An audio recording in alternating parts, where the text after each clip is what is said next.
How you doing, YouTube family?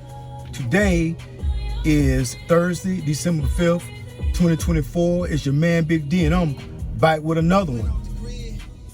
Before I go in, I would like to thank all of you that have continued to support my son and I. We greatly appreciate it. Thank you. Well, family, it appears that United Healthcare CEO Brian Thompson was murked in the streets of New York. You know, from a law enforcement perspective, I will have a couple of questions. Clearly, obviously, always look at the wife. Even though the wife said they had a good relationship and everything was fine, you still always want to look at the wife and never, have to always look at her as being a potential suspect. The next thing I would look at is the fact of the matter, is there a possibility that there is a patient or a patient's family that may be disgruntled because some type of medical procedure was denied by the healthcare company? So, and then lastly, was there a potential problem that he may have been having with one of his possible subordinates? So these are just like a couple things that come to mind from an investigative standpoint, and we may never know why this crime occurred. But I will say this, in looking at the video and the footage, I will have to say that whoever Buddy was, the suspect, he was a rookie. He was not a professional. This was sloppy work, and there is a possibility that he will, or she at this point, because we don't know, are going to be found out and brought to justice. But family, what really comes to mind is this: you have to be ever so careful how you treat people. You can't treat people any old kind of way, because I'm of the mindset you reap what you sow. And the way that the world is nowadays, the way that society is nowadays, you have to be careful how you move with people, because clearly, as you can see, anybody can be touched at any time. Anybody can be got at any time. So unless you like some superstar celebrity that has paid bodyguards, and even then, half of their bodyguards are not professionals. They're just their homeboys. So that's like having no security. Or if you are like the potentially the president of the United States. But hell, even with that, look what happened to Donald Trump. So that just goes to show that at any time, any one of us can be touched if it comes to that. That's just the way it is. That's just the way life is. But moreover, I believe in treating people how you want to be treated. Yes, this starts even when you're driving on the highways. You got people that are going through stuff. You got people that have issues in their lives, and you are just one road rage incident from potentially not making it home. Let me tell you what I mean by that. Let me tell you a little story based on my previous career field. I was going into work once again, and I was dispatched to another hot call. It was a shooting, and it all stemmed from a road rage incident. Well, so it appears that during rush hour, there was a young Hispanic man that was riding the tail of another car.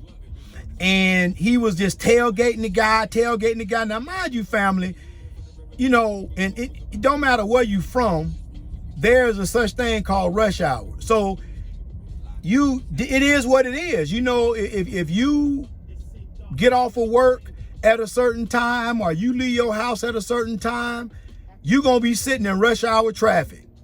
I'm on the interstate and I'm sitting in traffic because probably there was an accident. I don't know.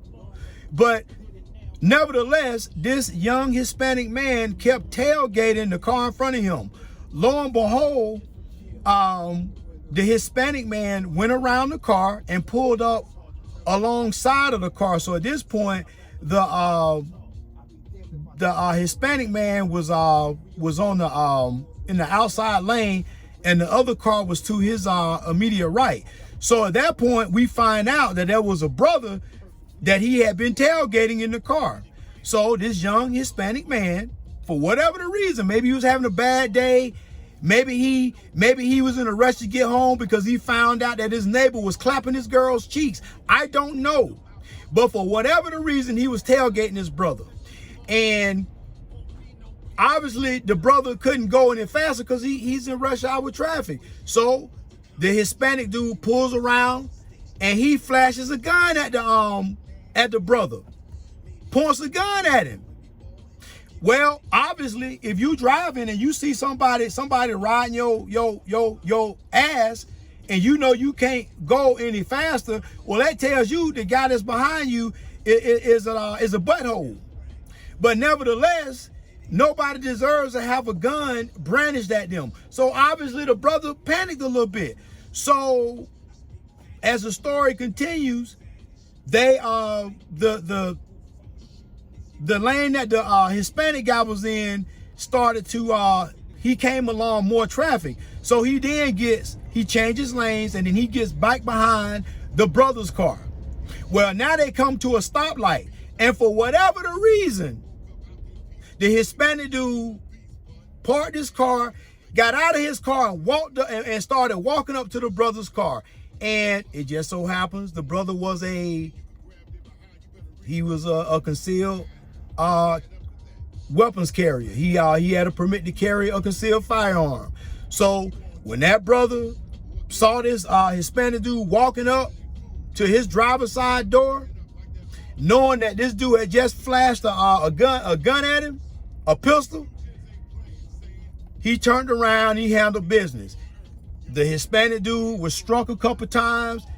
He then stopped, walked back to his car, got back inside the driver's seat, and that's where the Hispanic dude had expired. So at that point, when I arrived on scene, all of this came about. And it just so happened there was an older white couple that was in the other lane that witnessed the whole thing and say the brother didn't do nothing wrong. It was the Spanish dude that caused all the problems. So family, to make a short story long story short, however you want to term it, the fact is you got to watch out how you move. Whether you in the Publix, whether you in the library, in the mall, whether you driving, you have to be careful because you don't know what people are going through. You don't know what people have on their mind. You don't know what hardships people are going through. So now this person that's going through all of these issues don't have any problems with taking themselves out and taking you out. That person will have no problem with inflicting wounds to you and your body, and then inflicting a self-inflicted wound. So family, the fact of the matter is this: we may never know what happened with the CEO, but nobody deserves to be shot down in the streets like a dog. And I believe in universal karma. You reap what you sow. This person that did this may never see the light of justice, may never see the light of a courtroom, but the universe saw it. And whoever this person is, they shall reap just as much, if not more, than what they sowed. And It's sad that we have come to this. We have gotten to a point as a society that we don't have no problem with just taking lives. I mean, this is nothing new, because we see black on black crimes every day in the hood where young blacks just murder each other senselessly.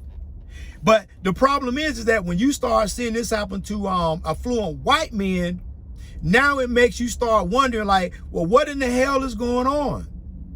So we are in a crucial time and space right now. We are at a critical point in this process. And at any given time, the pot can just boil over. So family, in closing, keep yourself safe. Watch how you treat people. And although people may not deserve it, always show more kindness than rage. I'm not saying let people walk over you and let people do you any kind of way. And if the time arises, you have a right to defend yourself and protect yourself. But always be slow to anger. Well, family, always remember, be more tomorrow than you were yesterday. Peace.